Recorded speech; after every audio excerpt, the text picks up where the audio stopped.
We're always told that money is all about the math. Spreadsheets, complicated formulas, cold hard logic. But what if I told you the single most important factor has almost nothing to do with how smart you are? In this explainer, we're going to dive into Morgan Housel's The Psychology of Money to figure out why our behavior, not our brains, is what really determines our financial future. So what is the actual secret? Is it a sky-high IQ, a fancy degree from a top school, or is it something else? Something hiding right there in plain sight? To get to the answer, let's look at a tale of two very, very different people. Okay, on one side, you've got a brilliant tech executive. This guy had every advantage you can imagine. On the other side, a humble janitor. One of them went completely broke. The other? He died a multimillionaire who gave his fortune away. I mean, how on earth is that even possible? Well, the executive was a certified genius, no question. He designed key parts for Wi-Fi, started and sold companies. He was incredibly successful. But his behavior with money was just pure chaos. I mean, can you imagine throwing $1,000 gold coins into the ocean just for kicks? Or breaking a $500 lamp and then paying $5,000 for it just to show you could? And the result of all that brain power mixed with that kind of behavior, he lost every penny. His intelligence was absolutely no match for his total lack of emotional control with money. Now let's flip the script and talk about Ronald Reed. His life was the complete opposite. He fixed cars at a gas station for 25 years. He swept floors at JCPenney for 17. By all accounts, he was just a totally ordinary guy. But when he passed away at 92 years old, this humble janitor left behind an $8 million fortune. An $8 million fortune.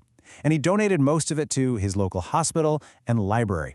He became a philanthropist, all from just patiently saving and investing his small income over a very, very long time. And this brings us right to the heart of the whole idea. As Morgan Housel puts it, doing well with money has a little to do with how smart you are and a lot to do with how you behave. See, the point is, financial success isn't really a hard science. It's a soft skill, and that skill is shaped by these invisible forces we almost never talk about. So, if behavior is the real key, what shapes our behavior? Well, let's dig into three of these incredibly powerful invisible forces: luck, risk, and your own personal history with money. We all love to believe that success comes purely from hard work and grit.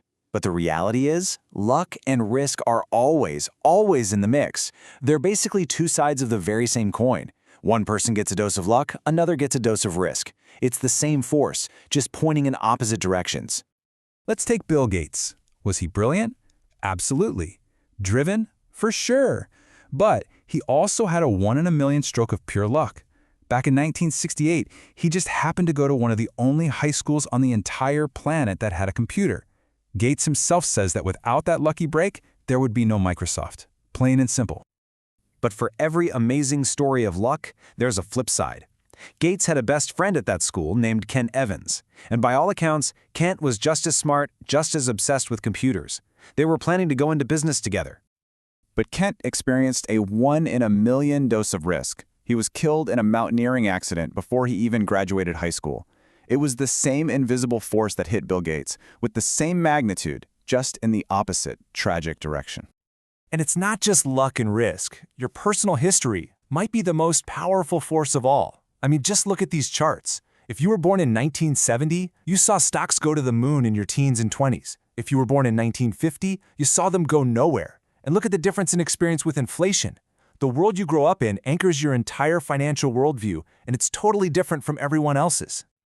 Okay, this brings us to another huge psychological trap we all fall into, confusing what it means to be rich with what it means to be wealthy. Trust me, they are not the same thing, not even close. See, being rich is visible. It's a high income. It's the $100,000 car in the driveway. It's spending. Wealth, on the other hand, well, wealth is invisible. It's the money you haven't spent. It's the assets quietly growing in a brokerage account.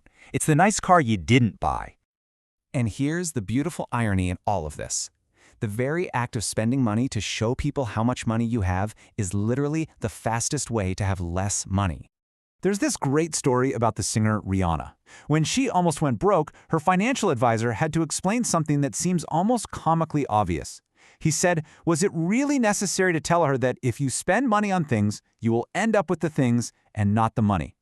It sounds simple, but it's a lesson so many of us struggle with. So if true wealth isn't about buying more and more stuff, then what is it for? I mean, what's the actual point of building it in the first place?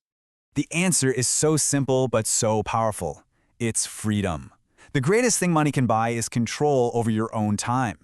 It's the ability to wake up in the morning and say, I can do whatever I want today. That, right there, is the highest form of wealth. All right, so how do we get there? How do we build that freedom? Well, Housel argues it all comes down to building a few simple but incredibly powerful behaviors. I like to think of them as your financial superpowers. And these aren't some complex investing strategies. There are 3 really straightforward skills that anyone, and I mean anyone, can develop. The superpower of saving, the superpower of patience, and the superpower of knowing what is enough. First up, saving. Real wealth is built in the gap between your ego and your income.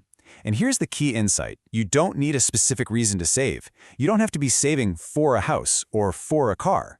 Saving just for the sake of saving gives you flexibility, it gives you options, and it buys you peace of mind when life eventually throws you a curveball. Superpower number 2 is patience. Look, the most powerful force in all of finance is compounding, but it needs one non-negotiable ingredient: time, a long time. Building wealth isn't about getting the absolute highest returns. It's about getting pretty good returns that you can stick with for the longest possible period of time. It's a marathon, not a sprint. And finally, we get to what might just be the most difficult superpower of all: knowing what is enough. It's so easy to get caught up in wanting more, more, more.